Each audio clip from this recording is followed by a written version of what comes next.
Doctor, जब हम खान-पान की बात कर रहे हैं, तो अभी क्या हो गया है कि डाइनिंग टेबल वाला एक फ़ैशन हो गया है कि आपको डाइनिंग टेबल पे बैठ के खाना है, बहुत अच्छे से सिविलाइज़्ड वे में खाना है। लेकिन अभी कुछ दिन पहले ना मुझे एक वीडियो दिखी जहाँ पर बोला कि आपको नीचे बैठकर ज़मीन पे खाना चाहिए, उससे आपका डाइजेशन बहुत अच्छा रहता है। तो क्या इसमें कोई सच्चाई है? एब्सोल्युटली।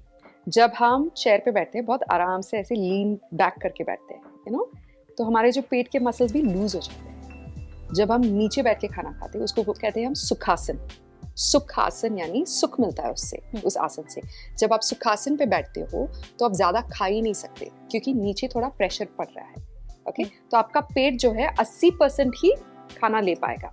लेकिन आप जब चेयर पे बैठते हो तो आप 100% से भी ज्यादा खाना खा लेते हैं और फिर आपका पेट ऐसे फूलने लगता है, उससे इंडाइजेशन, ब्लोटिंग, गैसेस होने लगता है। आप नीचे बैठ के जब खाना खाते हैं ना तो आप ऐसे सामने से यू आर कॉन्स्टेंटली ऑसिलेटिंग, आगे पीछे आप ऐसे जा रहे हो।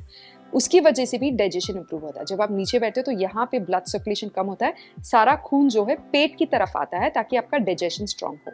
और आप जब हाथ से खाना खाते हो आगे पीछे होकर ऐसे ऑसिलेटिंग मूवमेंट में, तो इससे आपका डाइजेशन भी और स्ट्रांग होता है, बिकॉज हाथ से खाने से आपके सेंसेस को इंफॉर्मेशन मिलता है कि कौन से तरीके का आहार आपके पेट में जा रहा है। क्या ये गर्म है या ठंडा है या सॉफ्ट है या हार्ड है या ग्रीसी है या ड्राई है। ये इन्फॉर्मेशन ब्रेन तक पहुंचता है और ब्रेन आपके गट को मैसेज भेजता है कि इस तरीके का आहार आप खा रहे हैं, तो उसके हिसाब से आपके गट में डाइजेस्टिव जूसेस बनता है। Digestive juices are not the same for a mango और फॉर अ पराठा। दोनों के लिए डाइजेशन अलग होता है, दोनों की जागरण अग्नि अलग तरीके से बढ़ती है या बनती है। तो इसके हिसाब से आप जितना जमीन पर बैठकर खाने का सेवन करेंगे उतना अच्छा आपका हेल्थ रहेगा, उतना अच्छा आपका डाइजेशन भी। डॉक्टर डिम्पल, जब हम खाने-पीने की बात कर रहे हैं, डाइजेशन की बात कर रहे हैं ना, तो एक वर्ड बहुत ज़्यादा कॉमन हो गया है। हर कोई बात कर रहा है माइंडफुल ईटिंग की। हर कोई इसके बारे में जानना चाह रहा है। बहुत सारे लोग बहुत सारी बातें भी बोल रहे हैं। बट आप अगर बहुत ईज़ी लैंग्वेज में हमें समझा पाएँ कि माइंडफुल ईटिंग क्या है और कौन-सी चीज़ें हमें बहुत अच्छे से ध्यान में रखनी है? माइंडफुल ईटिंग क्या है जो आजकल बहुत पॉपुलर हो गया है, it's thanks to the Japanese culture. वहाँ पे लॉन्जिविटी सबसे ज़्यादा होता है, 100 ईयर्स ओल्ड के उम्र के लोग ज़्यादा रहते हैं। जापान में, स्पेन में, इटली में, इंडिया में भी कुछ जगह है ऐसे। यहाँ पे लॉन्जिविटी जोन में कहा गया है mindful eating, eat 80% of your appetite, eat only when you are hungry. तभी खाना खाओ जब आपको भूख है। ऐसे नहीं कि लंच पीरियड आ गया, लंच ब्रेक आ गया इसलिए लंच कर लिया, ऐसे नहीं। भूख नहीं है तो खाने का सेवन ना करें।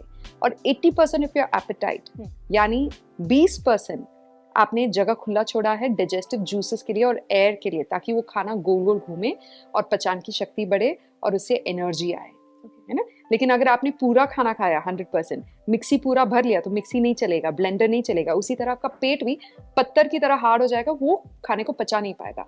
खाना खाने के बाद उठ के आप 100 स्टेप्स चले, वॉक एटलीस्ट 100 स्टेप्स। इससे क्या है, ब्लेंडर जैसे चलता है वैसे ही आपका पेट लेग मूवमेंट की वजह से चलने लगता है। The digestion process starts, the churning of the food starts. Okay, और खाना खाते वक्त आप इन चीज़ों का ध्यान रखें कि आप मोबाइल फ़ोन यूज़ ना करें, टीवी ना देखें, लैपटॉप पे ना देखें, क्योंकि अगर आप खाने पे फोकस करेंगे तो आपका ब्रेन भी डाइजेशन पे फोकस कर सकता है। And use your hands, don't Gulp water while eating. जल्दी जल्दी पानी ना पिए, जल्दी जल्दी खाना ना खाए। 32 बार खाने को चबा कर फिर उसको स्वॉलो करें। बीच में अगर पानी पीना है तो 2 से 3 सिप्स आप ले सकते हो, आधा ग्लास। लेकिन पानी का सेवन आधा घंटे पहले, भोजन के पहले या भोजन के आधा घंटे बाद का सेवन करें, ताकि उससे क्या आपके पेट के डाइजेस्टिव जूसेस डाइल्यूट ना हो। इसको कहते हैं माइंडफुल ईटिंग। ध्यान दे कि आप क्या खा रहे हो और इंग्रेडिएंट्स पे ध्यान दीजिए कि ये इंग्रेडिएंट्स आपके लिए सही है या नहीं। Is this contributing to your health or is this contributing to your disease? Unmindful eating is, eating a big burger or a pizza, unmindfully eating lots of bread and junk food. Mindful eating एक सात्विक तरीका है, आपके स्वास्थ्य के लिए भी बहुत अच्छा है ये।